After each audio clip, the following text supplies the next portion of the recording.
रामकृष्ण हरी मंडळी. आता बघा पवित्र श्रावण महिन्याला सुरुवात झाली की आपले सण आहेत ते एकापाठोपाठ लगेचच येतात. तर आता 17 ऑगस्टला नागपंचमी आहे आणि 16 ऑगस्टला नागचतुर्थीचा उपवास केला जातो. तर काही भागामध्ये नागपंचमीचा उपवास केला जातो, तर काही भागामध्ये नागचतुर्थीचा उपवास केला जातो. तर तुमच्याकडे कोणता उपवास करतात तेही कमेंट करून नक्की सांगा. तर अगदी साधी आणि सोपी ही पूजा मान्य आहे. जर तुम्ही बाहेरगावी राहत असाल आणि तुम्हाला जर तिथे जवळपास वारूळ नसेल तर घरामध्ये तुम्ही साध्या पद्धतीने पूजा कशी करू शकता तेच आपण या व्हिडिओमध्ये बघणार आहे. अगोदर पंचमीचा सण आला म्हणले की काय व्हायचं, अगोदरच गाणी म्हणणे किंवा फुगड्या खेळणे त्यांचं कार्यक्रम चालू व्हायचं. पण आता हे पिढ्यानपिढ्या थोडंसं कमी होत चाललेलं आहे. तर महिलांचा असो किंवा मुलींचा असो मेहंदी काढणं, मेकअपचं साहित्य घेणं, तर पंचमीला छान असं तयार होऊन झोके खेळायला जाणं, आता ते थोडंसं कमी झालेलं आहे. पण उपवास हे सगळेच करतात. भावाचा उपवास आणि पंचमी दिवशी आपण नागदेवतेची पूजाही करतो, कारण वर्षातून हा एकच दिवस असतो की आपण नागदेवतेची पूजा करत असतो. त्यांच्याबद्दल कृतज्ञता व्यक्त करण्याचा आपल्याकडे हा एक दिवस असतो. ह्यावेळी असं झालेलं आहे की पंचमीचा उपवास हा 16 तारखेला आलेला आहे, नागचतुर्थी उपवास, आणि त्या दिवशी रविवार आहे आणि दुसऱ्या दिवशी सोमवार, श्रावणमधला पहिलाच सोमवार आहे. तर आता मला वाटते श्रावणातला सोमवार बरेच जण करतातच आणि भावाचा उपवास पण असतोच. तर आता उपवास सोडायचा कधी हा प्रश्न पडलेला असतो. तर आपण जो नागचतुर्थीचा उपवास रविवारी सकाळी पकडणार तर तो सोमवारी संध्याकाळीच आपल्याला सोडायचा आहे, कारण सोमवार सकाळी आपण सोडू शकत नाही. तर तो उपवास सोमवारी संध्याकाळी सोडला तरी चालतो. दोन्ही उपवास एकसोबतच सुटले जातात. तर काही भागामध्ये पंचमीचा उपवास केला जातो तर तो दुसऱ्या दिवशी सकाळी सोडला जातो. तर तुमच्याकडे जसा करत असतील पिढ्यानपिढ्या तशा पद्धतीने तुम्ही करावं. आमच्या इकडे तरी नागचतुर्थी दिवशी उपवास करतात, म्हणजेच रविवारी सकाळी, आणि दुसऱ्या दिवशी मग सकाळी वारुळाची पूजा वगैरे करून हा उपवास सोडला जातो. आता केरळमध्ये कुठे वारुळ वगैरे इथं नाही आहे आणि पूजा करायला पण जायचं म्हणजे वारुळच नाही, त्यामुळे पूजा बाहेर करायला जाणं शक्य होत नाही. तर मग घरामध्येच आम्ही अशी छोटीशी पूजा करतो. तर पाट घेतलेला, त्याच्यावरती कापड अंथरून घेतलं. आता कोणतीही पूजेची सुरुवात आपण अग्निदेवाच्या साक्षीने करतो. तर अगोदर दिवा लावून घेतला, दिव्याला हळदी कुंकू अक्षदा फूल वाहून नमस्कार करून घेतला. नंतर गणपती बाप्पांची स्थापना करून घेतली. आता आज तुम्ही जर देवघरा शेजारीच करणार असेल तर सकाळी अगोदर आपली देवपूजा करून झाली की बाजूला तुम्ही ही पूजा करू शकता. गणपती बाप्पांची स्थापना तिथं नाही केली तरीही चालते. तर गणपती बाप्पांना अभिषेक घालून घेतला, अगोदर पाण्याने, नंतर दुधाने आणि नंतर पाण्याने. गणपती बाप्पांना हळदी कुंकू अक्षदा फूल वाहून नमस्कार केला. तर हराळी होते तर ते वाहून घेतली.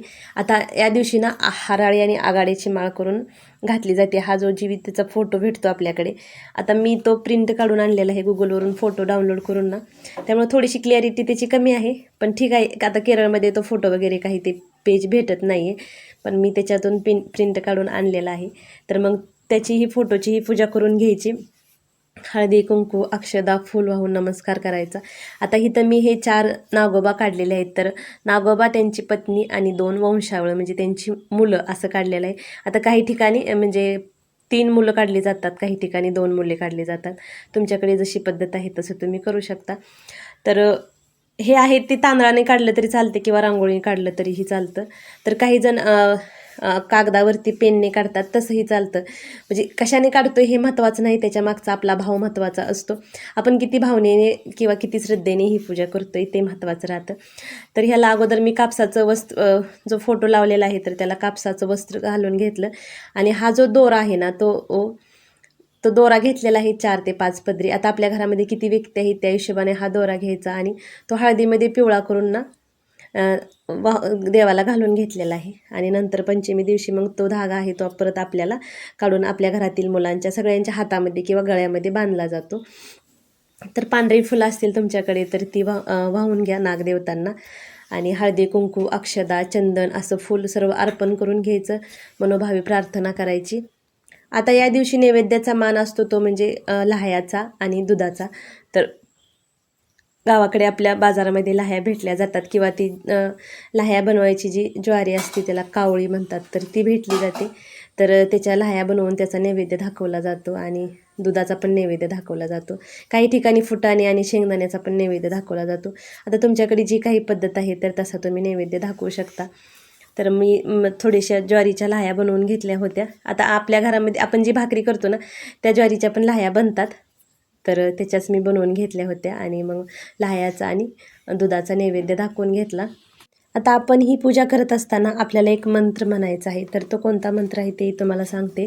तर मंत्र असा आहे की अनंतादि नागेभ्यो नमः, अनंतादि नागेभ्यो नमः असा मंत्र म्हणत म्हणत आपण नागदेवतांची पूजा करून घ्यायची. धूप दीप लावून घ्यायचा, आरती करून घ्यायची. अगोदर गणपती बाप्पांची आरती करायची, नंतर शंकराची आरती करायची आणि नंतर नागदेवतांची पण आरती आहे तर ती पण करून घ्यायची. नैवेद्य दाखवून घ्यायचा. नागचतुर्थीचा उपवास हा सर्वांनी केला तरी चालतो. असं काही नाही की विधवा स्त्रीने करायचा नाही किंवा मुलींनी करायचा नाही. तर लहान मुली पण करू शकतात, विधवा स्त्रिया पण करू शकतात आणि महिला पण करू शकतात. याला असं काहीच नाही. आणि ज्यांना भाव नाही त्यांनी पण हा उपवास आवर्जून करावा, कारण हा उपवास आपल्याला नागदेवतेबद्दल कृतज्ञता व्यक्त करण्यासाठी हा केला जातो. तर असं काही नाही की मला भाव नाही तर मी हा उपवास कसा करावा. तर आवर्जून सर्वांनी हा उपवास करावा आणि दुसऱ्या दिवशी नागपंचमीची पूजा करून हा उपवास सोडला जातो. आपल्या भावाला दीर्घायुष्य लाभावं म्हणून हा उपवास केला जातो. तर आवर्जून सर्व महिलांनी किंवा कुमारिकांनी हे उपवास करावा. आपल्याला काहीच करता आले नाही तर छोटीशी ही पूजा जरी केली तरी ज्यांच्या कुंडलीमध्ये कालसर्प दोष आहे तर या पूजेमुळे नागदेवताबद्दल कृतज्ञता व्यक्त केल्यामुळे आपल्या कुंडलीतील कालसर्प दोष हा कमी होतो.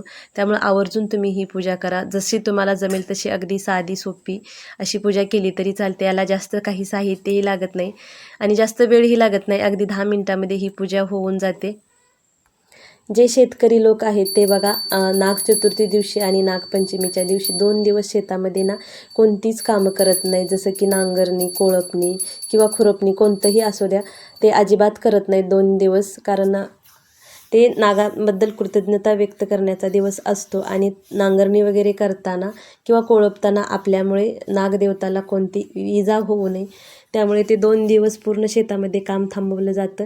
किंवा घरामध्ये सुद्धा काही भागामध्ये बघा चुलीवरती तवा ठेवत नाहीत किंवा कोणते तळणीचे पदार्थ करत नाहीत, चाकूने काही कट न करणे, अशा बऱ्याचशाच काही भागामध्ये परंपरा आहेत की ते अजूनही पाळल्या जातात कटाक्षाने.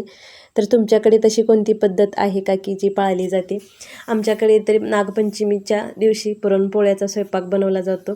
आता काही भागामध्ये पुरणाचे दिंडे बनवतात आणि ते उकडून खाल्ले जातात, तर त्याचाच नैवेद्य दाखवतात आणि नागपंचमी साजरी करतात. आता असं पण म्हटलं जातं की या दिवशी नखे कट करणे किंवा केस कट करणे हे टाळलं जावं. तुम्हाला जर जमत असेल तर तेही तुम्ही पाळू शकता.